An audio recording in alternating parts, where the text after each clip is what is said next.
If you don't want a divorce, get out of this house right now. All right. These words came suddenly from my husband. Obviously, I was taken aback. He must have been quite confident that I wouldn't file for divorce to go to such lengths to intimidate me. When I couldn't take it anymore, I decided to seek advice from someone else. My name is Anna. I'm a 30-year-old office worker. My husband, James, and I are about to celebrate our 5th wedding anniversary. We're still waiting for the blessing of a child. This has led to a constant barrage of questions from my mother-in-law about when she can expect grandchildren. My father-in-law passed away years ago. My mother-in-law lives on the inheritance he left behind. Honestly, I feel on the verge of a nervous breakdown with her constant prodding about grandchildren. Actually, I might already be there. Despite seeing me like this, my husband James doesn't lift a finger to help.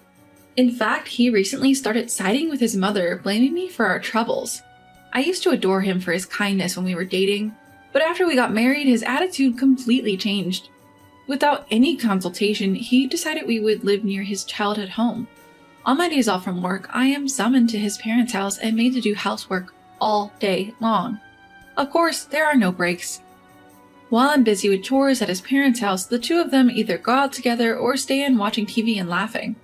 I was even yelled at once for making too much noise with the vacuum cleaner. After that, I was forbidden to use it and was told to clean with a broom and a rag instead. Then my sister-in-law moved back home. She was originally living in a neighboring town, but due to some personality conflict, she had recently moved back. Her return has only added to my burden. She has a 4-year-old daughter and expects me to make her kindergartner's lunch every day. When I tell her that it's impossible because of my job, I get yelled at by my mother-in-law saying, "Your sister-in-law is dealing with the aftermath of a divorce." My husband says, "Don't you want to be useful to the family?" And my sister-in-law herself, she says, "It'll be good practice for when you have a child of your own, so you should be thankful." So I end up waking up at 4 a.m. every morning. I make my niece's lunchbox and breakfast for my in-laws, then head back to my place, finish my own housework, and go to work. That's the brutal routine I've been forced into. My husband, of course, doesn't lift a finger to help with any household chores. The only time I get to rest is during my break time at work. One day, after living this exhausting routine for a while, my husband dropped a bombshell on me. "Oh, by the way, Anna, you should quit your job." "What?" "I've talked it over with my mom and sister. You know, she's going through a rough time, you understand?" "No, I don't get what you're saying." "Listen, I mean quit your job and take care of the house." He snapped at me before storming off to take a bath. I couldn't see the connection between my sister-in-law's divorce and me quitting my job. My husband is stuck in a dead-end job. And there are months when I earn more than him. Does he really think we can live off his salary alone? Neither my mother-in-law nor my sister-in-law work. I can't understand why they can't handle the housework. Feeling like I couldn't handle any more of this, I grabbed my car keys and drove off to one place that came to mind. That place was my childhood home, a bit far from the apartment we live in now. My parents had moved overseas and no one currently lived there. Because my parents are the worrying type, I couldn't bring myself to talk to them about the matter. Whenever something unpleasant happened, I'd come here. This is my home, filled with precious memories. As I was lost in these thoughts, my phone rang. It was my husband. "Hey, I just got to the bath and you're gone. Are you back at your parents' place again?" "Yes, so what?"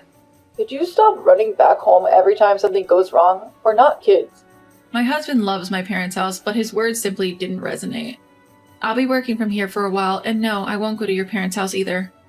"Stop messing around. Come back home now." Defeated by his forcefulness, I returned to our house. Afterwards, I quit my beloved job in the fashion industry. My clueless coworkers speculated I might be pregnant. I was given no free time, made to manage the household all day. Even when I caught a cold and ran a high fever, no one seemed to care. I had become a servant in this house, a slave, to put it bluntly. However, one day, amidst this lifestyle, something happened.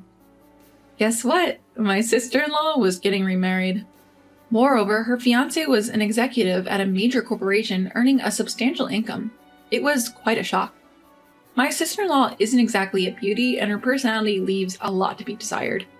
I understood everyone has different tastes, and there are all sorts of people out there. The entire in-law family was celebrating, shouting about how she was marrying into money.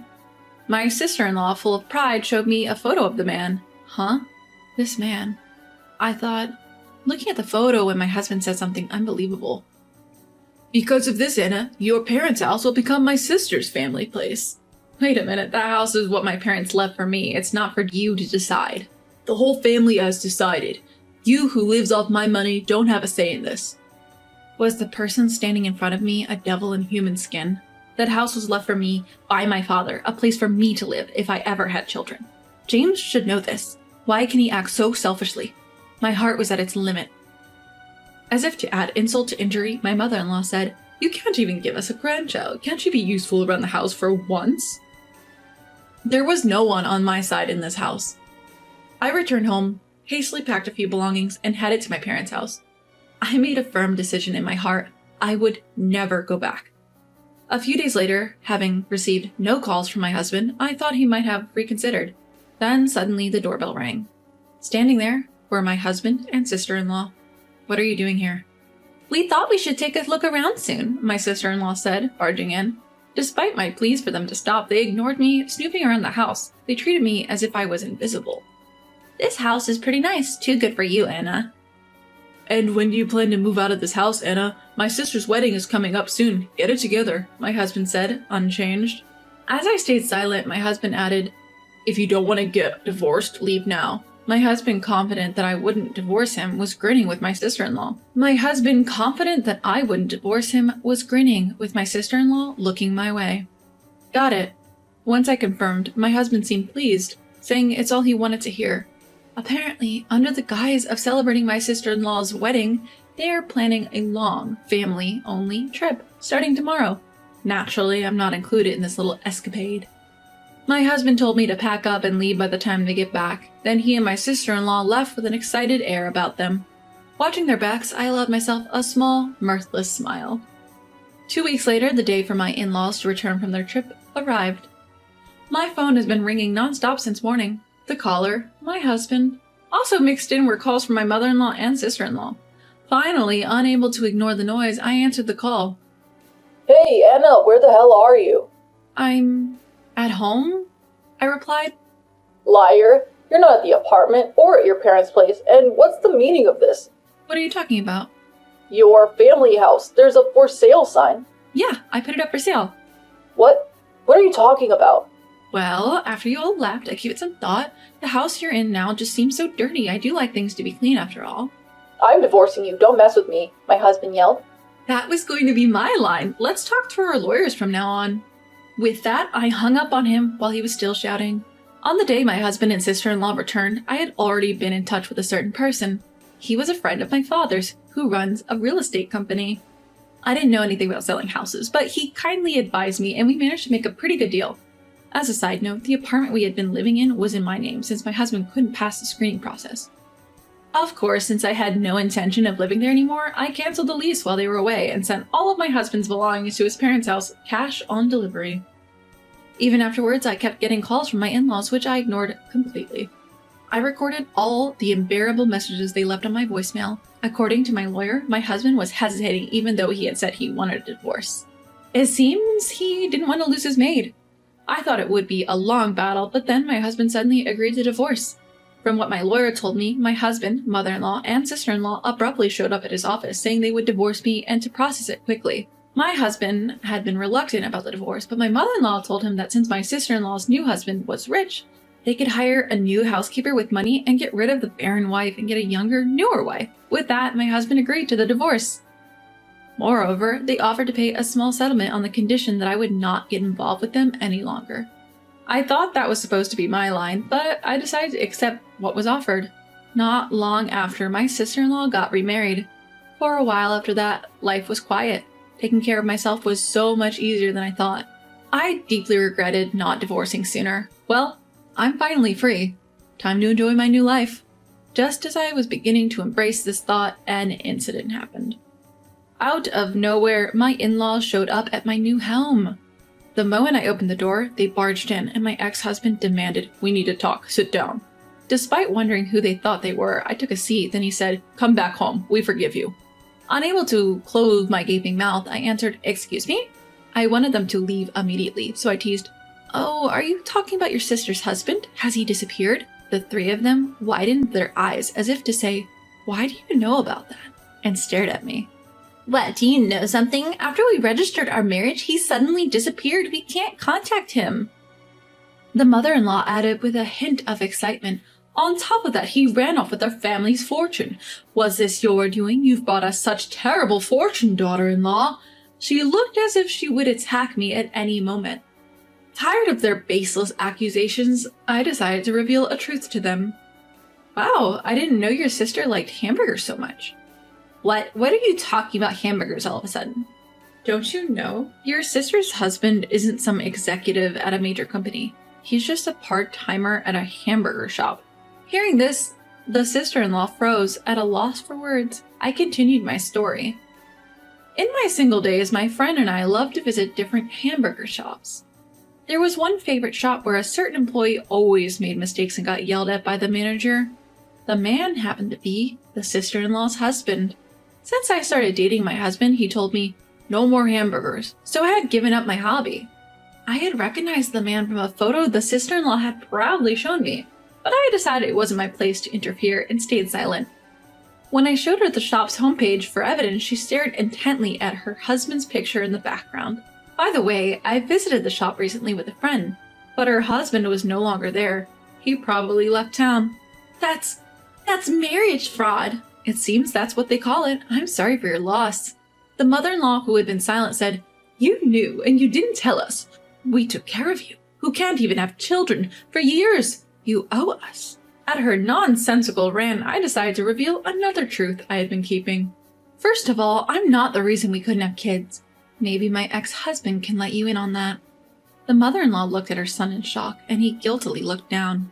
When we couldn't conceive after our marriage, we decided to get tested at the insistence of the mother-in-law.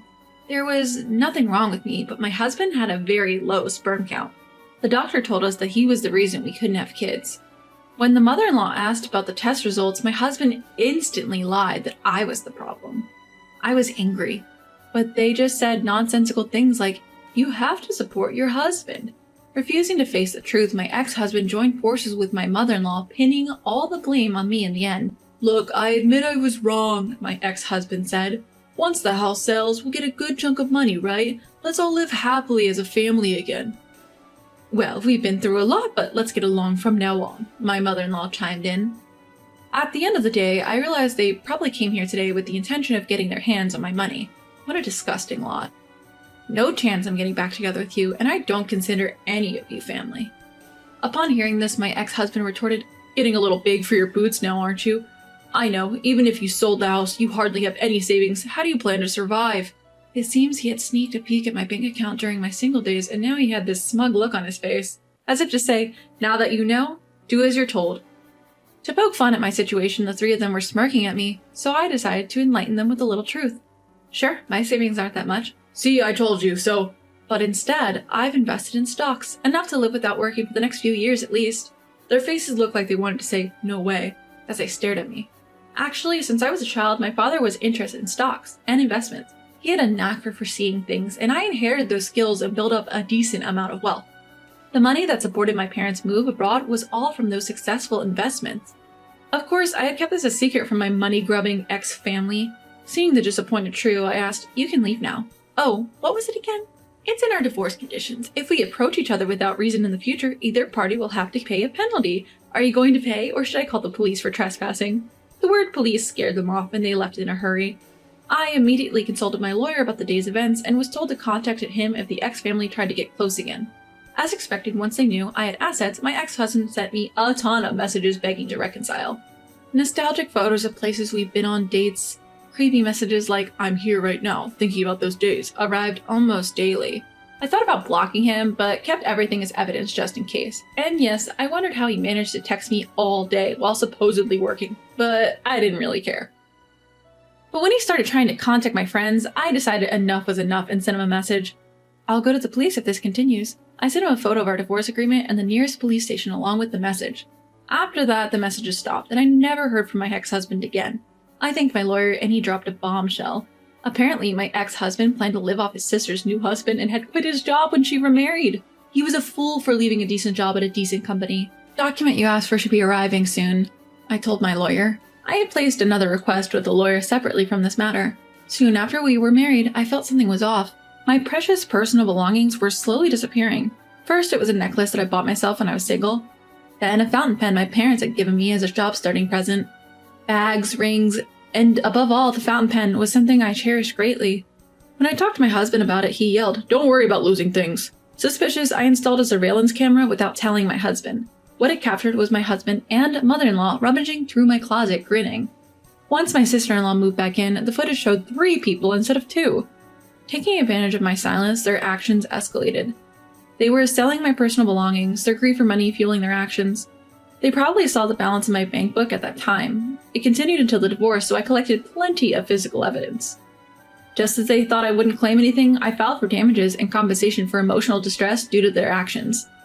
They must be panicking right now, but it's their own doing. As for what happened to the 3 of them, my sister-in-law's ex-husband found out about this incident, and it seems he took custody of their daughter. Seeing how my sister-in-law didn't seem to care for her daughter, I felt relieved. Just a while ago, I saw the daughter-in-law and what seemed to be the ex-husband happily holding hands and shopping. She had a happy smile on her face, something I never saw when she was at my in-laws. The 3 of them who wanted to live comfortably apparently applied for welfare, but they, being healthy and nothing else, were naturally refused. As for my husband, his pride kept him from finding another job. Eventually, he went to his old workplace and begged on his knees, but they had been hoping for him to quit and ended up calling the police, which he hated. He has to work, but it seems he can only find day labor jobs. My mother-in-law and sister-in-law had to pay me compensation, so they both started part-time jobs at a nearby supermarket. But the 2 of them, who have hardly worked before, are struggling with the unfamiliar work. Maybe it's coincidence, but since they started, the supermarket sales have dropped significantly. They got quite a strong nickname, the plague-bringing mother and daughter. By the way, the marriage scammer is still at large. I thought they owned the house they were living in, but it was actually a rental. Unable to pay the rent, the 3 of them moved to a rundown apartment that was infamous in the neighborhood. Their living is hand to mouth, and it seems they're always fighting. The other day, the police were called because their fighting was too loud. As for me, thanks to their help, I sold the house and used the money as capital to start a new apparel company with a colleague from my old job. Recently, we've been getting more customers and even featured in magazines and TV. Being able to return to the job I love is the happiest thing for me. Oh, and there's one more thing. I've met a man through work and we're getting married. His parents and siblings are very kind and they've been treating me very well. What's more, we're expecting a baby. And I'll be the mother I've always dreamed of being next year. I'm the happiest I've ever been in my life right now.